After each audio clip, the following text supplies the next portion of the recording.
ఈరోజు సింగరేణి సంస్థ దాని యొక్క భవిష్యత్తును ఊహించుకొని ఈ గోదావరి లోయ బొగ్గు గని ప్రాంతంలో ఉన్నటువంటి బొగ్గు నిక్షేపాలను వెలికి తీయడంలో అసలు ఈ గోదావరి తీర ప్రాంతంలో ఉన్నటువంటి బొగ్గు నిల్వలు ఎంత గొప్పగా ఉన్నాయో మరి వాటిని తెలుసుకోవడంలో కోట్లాది రూపాయలు, వందల వేల కోట్లాది రూపాయలు వెచ్చించి మరి ఆ బొగ్గు నిల్వలను కనుగొని భవిష్యత్తును మరి ఏర్పాటు చేసుకొని కోట్లాది రూపాయలు ఖర్చు పెట్టి ఉన్నది. అదేవిధంగా 133 ఏళ్ల సంస్థ, రైల్వేస్ ఉన్నాయి, సొంత వ్యవస్థ ఉన్నది, లాభాలు గడిస్తూ ఉన్నారు. మరి ఇవన్నీ ఉండంగా కూడా మరి దీన్ని ప్రైవేట్ పరం చేయాలనేటువంటి ఒక దుర్మార్గమైన ఆలోచన ఈరోజు కేంద్ర రాష్ట్ర ప్రభుత్వాలు చేయడం అనేటువంటిది చాలా నీచమైన చర్యగా మేము తీవ్రంగా ఖండిస్తున్నాం. ఒకవేళ ప్రైవేట్ సంస్థలకు ఇచ్చినట్టయితే ఏం జరుగుతుంది? రిజర్వేషన్లు కోల్పోతారు. ఇలా మా ఎస్సీలు కావచ్చు, ఎస్టీలు కావచ్చు, బీసీ మైనారిటీలు కావచ్చు, ఈ సంస్థలో వచ్చేటువంటి ఉద్యోగ అవకాశాలు కోల్పోతారు. చదువుకున్నటువంటి యువకులు ఉద్యోగ అవకాశాలు కోల్పోతారు.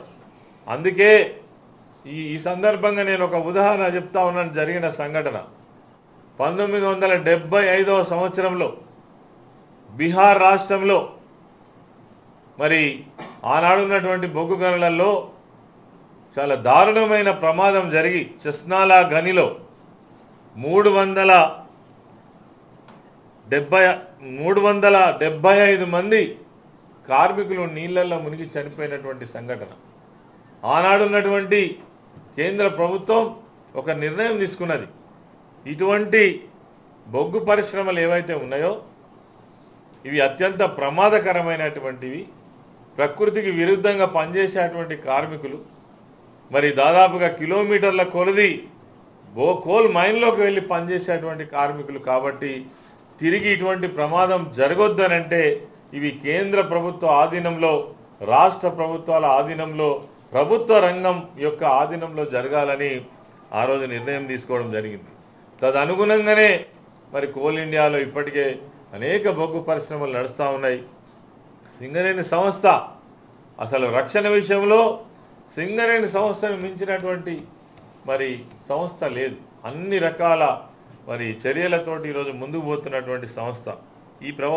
ఈ సంస్థను మరి ఇన్ని సంఘటనలు, ఇన్ని ఉదాహరణలు, ఇన్ని విషయాలు ఉన్నప్పటికీ కూడా బలవంతంగా ఈరోజు సింగరేణి సంస్థను ప్రైవేట్ చేసి మరి ఈ ప్రాంతం యొక్క ప్రజల యొక్క అవకాశాలను కావచ్చు, తెలంగాణ రాష్ట్రం యొక్క అభివృద్ధిని కావచ్చు, ఖచ్చితంగా దీన్ని ఒక అడ్డుకట్టగా వేసేటువంటి ప్రయత్నమే కేంద్ర రాష్ట్ర ప్రభుత్వాలు చేస్తున్నాయి. మేము ఆనాడే చెప్పినాం, పార్లమెంట్ ఎన్నికల సందర్భంగా కేసీఆర్ గారు కావచ్చు, మేము కూడా మా ఇంటి కింద జరిగినప్పుడు వీళ్ళిద్దరు కనుక కూడా వన్నుకొని ఖచ్చితంగా సింగరేణి బొగ్గు గనులను ప్రైవేటైజ్ చేస్తారు, ఇవి తప్పకుండా ప్రైవేటు వ్యక్తులకు అందజేస్తారు, వాళ్ళ చేతిలో పెడతారు, తప్పకుండా ఇందులో పనిచేసేటువంటి కార్మికుల యొక్క హక్కులన్నీ కోల్పోబడతాయి, ఈ ప్రాంతం అంతా కూడా కలుషితమైపోయి మరి రక్షణ చర్యలు లేకుండా తయారవుతుందని ఆనాడు చెప్పినాం. అయినా కానీ మరి ప్రజలు అర్థం చేసుకోలేదు. ఇప్పటికైనా అనేక కార్మిక సంఘాలు ఉన్నాయి.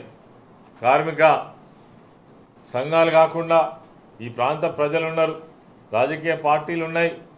అదేవిధంగా వీళ్ళందరూ కూడా మరి దీన్ని తీవ్రంగా వ్యతిరేకించాల్సినటువంటి అవసరం ఉంది. తెలంగాణ రాష్ట్రంలో ఉన్నటువంటి సింగరేణి సంస్థను కాపాడుకోవడం బాధ్యత ఇక్కడ ఉన్నటువంటి పౌరులందరి బాధ్యతగా స్వీకరించాల్సినటువంటి అవసరం ఉంది. ఇప్పటికే బీఆర్ఎస్ పార్టీగా మేము డిమాండ్ చేస్తున్నాం. మొన్ననే కేటీఆర్ గారు కూడా హైదరాబాద్లో ప్రెస్ మీట్ ద్వారా చెప్పిండ్రు, మేము హెచ్చరిస్తున్నాం దీన్ని వెనక్కి తీసుకోవాలని. ఎవరైనా ప్రైవేటు వ్యక్తులు వచ్చి ఒకవేళ ఈ యాక్షన్లో పాల్గొన్నప్పటికి కూడా తిరిగి ఏ మంచి పరిస్థితులు వచ్చినట్టయితే దీన్ని మళ్ళీ రద్దు చేస్తాం, దానికి ఎవరు కూడా బాధ్యులు కాదని కూడా ఆ రోజు వారు చెప్పడం జరిగింది. తదనుగుణంగానే నేను ఈరోజు మరి కేంద్ర ప్రభుత్వంలో ఉన్నటువంటి గౌరవనీయులు కిషన్ రెడ్డి గారిని కావచ్చు, ఈ రాష్ట్ర ముఖ్యమంత్రిని కావచ్చు, ఈ ప్రాంతం నుంచి ఎన్నికైనటువంటి మంత్రులు, శాసనసభ్యులు కావచ్చు, మీ అందరి యొక్క బాధ్యత సింగరేణి సంస్థను కాపాడు. ఇలా మేము అధికారంలో లేకపోవచ్చు, అధికారంలో ఉన్నారు, మీరు కాపాడే స్థితిలో ఉన్నారు. మీరు నోరు తెరవాలి. మీరు ఎవరి కోసం గెలిచిండ్రో, ఏ ప్రాంత ప్రయోజనాలను కాపాడదామని గెలిచిండ్రో, ఇగో ఇది సందర్భం వచ్చినప్పుడు మాట్లాడనట్టయితే ఆ నాయకత్వానికి అర్థమే లేదని కూడా ఈ సందర్భంగా నేను మనవి చేస్తూ ఉన్నాను. కాబట్టి ఏవైతే ఇలా మీరు యాక్షన్లో పెట్టినటువంటి శ్రావణపల్లి ఇమీడియట్గా దాని యొక్క ప్రక్రియను ఆఫ్ చేయాలని, ఫ్యూచర్లో కూడా మీరు కోయగూడెం కావచ్చు, సత్తుపల్లి కావచ్చు, కళ్యాణి కానీ అండర్ గ్రౌండ్ మైన్ కావచ్చు, ఇవన్నీ కూడా మీరు మరి రేపు వేలంలో ప్రైవేట్ వ్యక్తులకు అందజేయబోతా ఉన్నారు. ఇది దారుణం, దురదృష్టకరం. ఒక మంచి సంస్థను నాశనం చేయడానికి కంకణం కట్టుకున్నారు. ఇది మంచిది కాదు. ఈ రాష్ట్ర ప్రయోజనాలకు తీరని ఆటంకం కలిగిస్తున్నారు.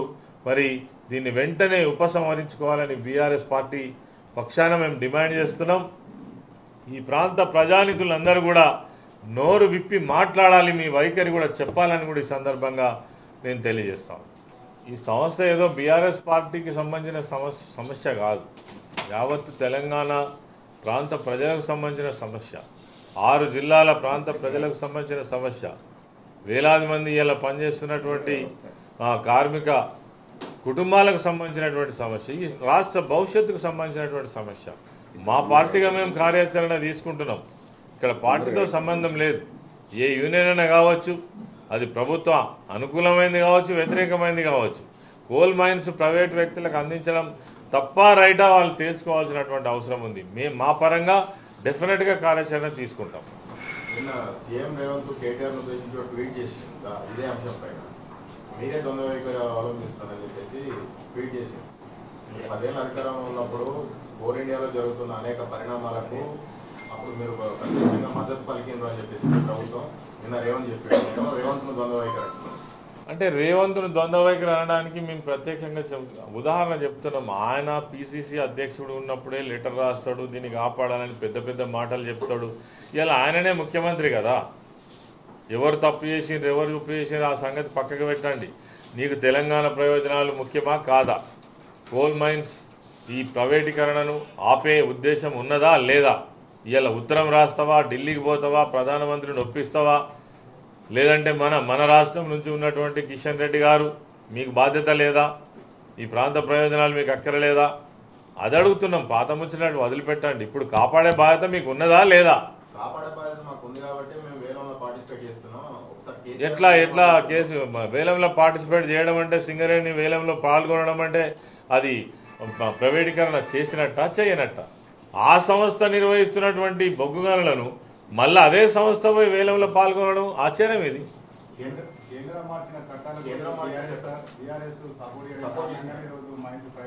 ఆ రోజు దేశంలో ఉన్నటువంటి అనేక రకాల మైన్స్ ఉన్నాయి. ఆ రోజు ఉన్నటువంటి అక్కడ ప్రభుత్వం తీసుకున్నటువంటి విషయంలో ఆ రోజు ఏం చేసినాం అనేది వేరే విషయం. ఇవాళ మీ కళ్ళ ముందర జరుగుతున్నది కదా, మేము కూడా వ్యతిరేకిస్తున్నాం కదా. ఆనాడు కూడా వ్యతిరేకించినాం, ఈనాడు కూడా వ్యతిరేకిస్తున్నాం. మీ వైఖరి చెప్పండి, ఆపుతారా ఆపరా?